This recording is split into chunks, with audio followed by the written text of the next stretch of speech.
Sobriety Essays number 45. Sobriety in Marriage. What had happened?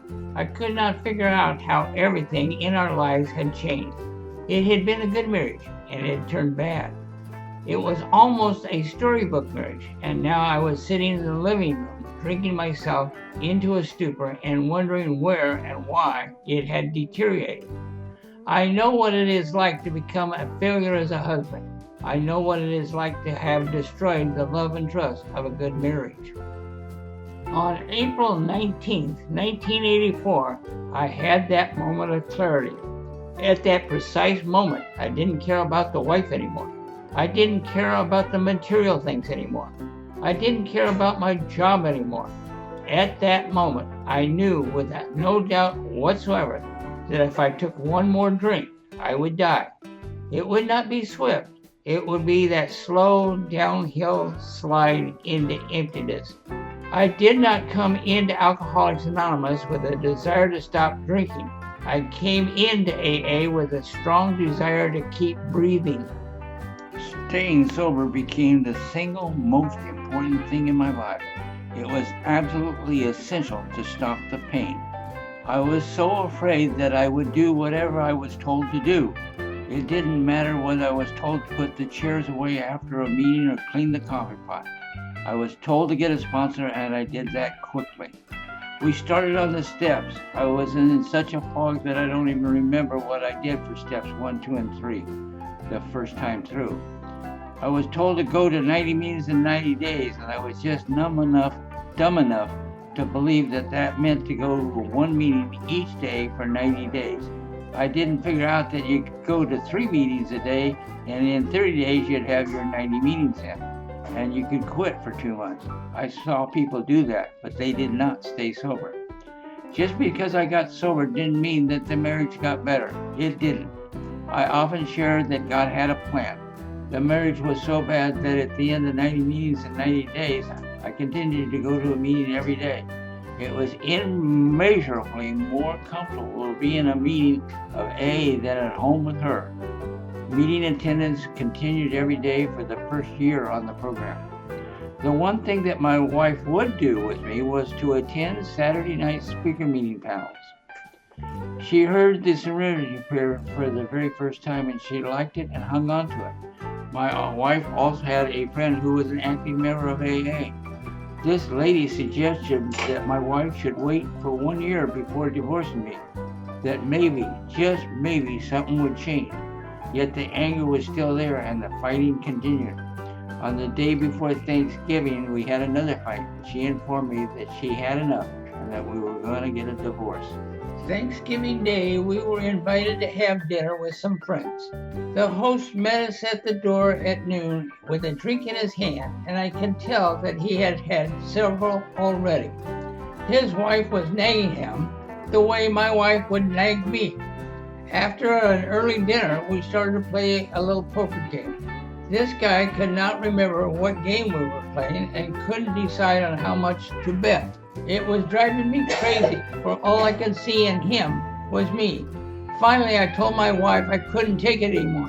I had to get to a meeting. The meeting was a podium participation meeting. I was the first to share. I was crying like a little boy, and I shared that it looked like I was going to go through a divorce, and I didn't want to drink over it. From that meeting, I remember what 2 guys had shared. One shared about acceptance, and the other one shared about this too will pass. After the meeting, people were giving me phone numbers and several offered me a place to stay. Didn't need to take their offer, as 4 days later it was kiss and make up time one more time. At 5.5 months sober, my sponsor told me to find another sponsor. He told me that he wasn't letting go of me, but that I should find someone closer to my age, one that had been married before. My first sponsor was 10 years younger than me and had never been married before. This man loved me enough to know that he could not relate to some of my living problems. So once again, I followed his suggestion. After my new sponsor and I got to know each other and where I was with the steps in the program, his suggestion what was to become one of the most important parts of my program. He said, quote, "Chuck, you contribute to that marriage to the best of your ability so that if anything should happen, you can walk away with the least amount of guilt and the least amount of resentment." He continued, quote, "Guilt and resentment are our two worst enemies. They will lead us back to drinking." So I started to contribute to my marriage, not to save it because I knew it couldn't be saved. I started to contribute to it because I wanted to stay sober. October 10th, 1984, my wife and I passed 20 years of marriage. There was no happiness in it, no anniversary card, no gift. My wife told me, "Why do you want to celebrate a failure?" I was sober 6 months. My sponsor told me to contribute, quote unquote. I have applied that word into all areas of my life, whether it is a relationship with a boss or friends or a marriage. I contribute. I started to look around my marriage for some way to contribute. I realized that one of my wife's pet peeves with me was that at night I would take my socks off right side out and throw them on the floor. In the morning, she would in turn turn them right side out and put them in the dirty clothes hamper. So I decided that I was going to take my socks off, turn them right side out, and I was going to put them in the hamper. And I wasn't going to say anything to my wife. Sound crazy? You bet. But that is exactly what I did. I did that for 3 months until I couldn't stand it anymore. I finally asked my wife if she noticed that I was putting my socks in the hamper. She replied, "Oh yes." I noticed that right away, but I was afraid to say anything for fear that you would stop. Funny, sure it is.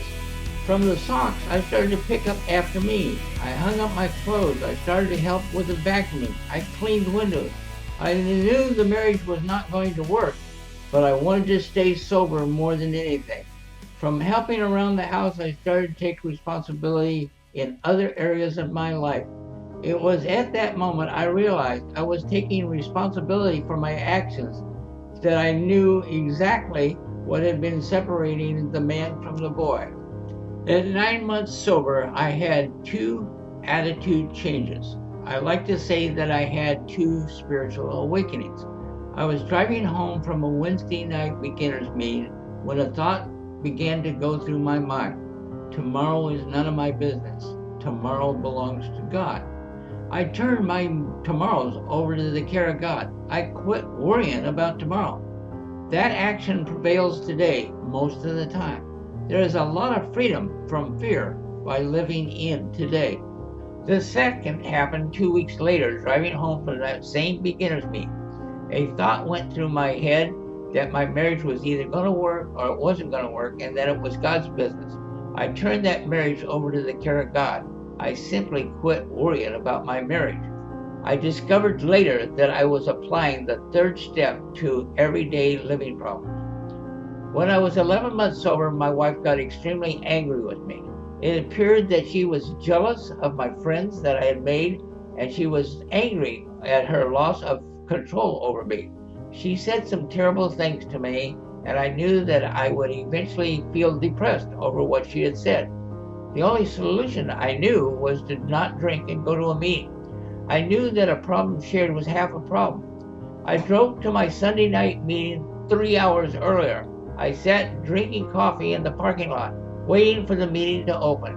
At the meeting, I shared what was going on in my life, and I wanted to take the power out of the problem. On Monday, I went to 2 meetings, each time sharing my pain and desperately trying to reduce the hurt. I remember after the Monday night meeting, I walked over to my sponsor, laid my head on his shoulder, and cried. I was 47 years old, and I just cried. My sponsor asked me an interesting question. "Chuck, what exactly is hurting you? Is it what she said?" I told him no, it was not what she said that was hurting me. It was all the old feelings of guilt that I had for what I had done to my marriage. I went on to explain that I had gotten rid of all that guilt when I did my 4th and 5th step. I couldn't understand why I felt so guilty again. I told my sponsor that I had given that guilt to God to carry.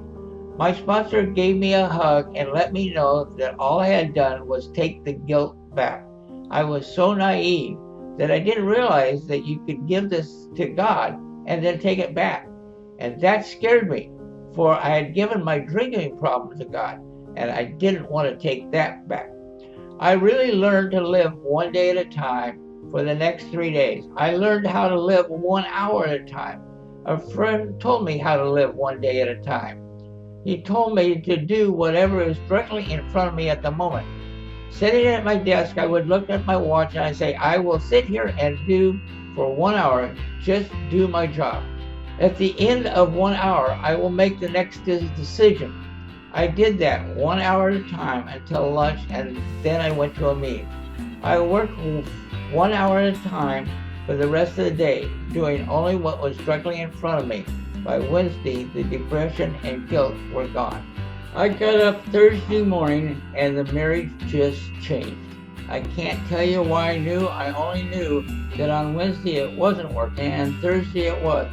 Miraculous. All of the anger was gone, out of her and out of me. I just knew that it was going to be okay.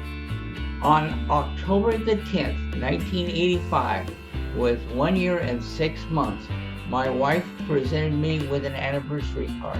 It was the first card that I had received in 5 years. It was a beautiful poem, and my wife had written, "This says it all, happy 21st. Tears of gratitude swam in my eyes.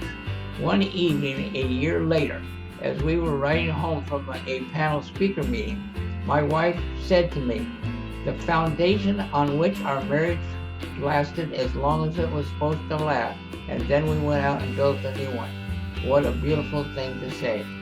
On October 10th, 1989, my wife and I celebrated 25 years of marriage. She wanted to buy a new wedding ring. We did that. We went on a cruise and we renewed our wedding vows on board the ship. We had several members of AA, Friends of Bill W. meeting, on board, and we had a total of 6 couples at the service to share that moment with us.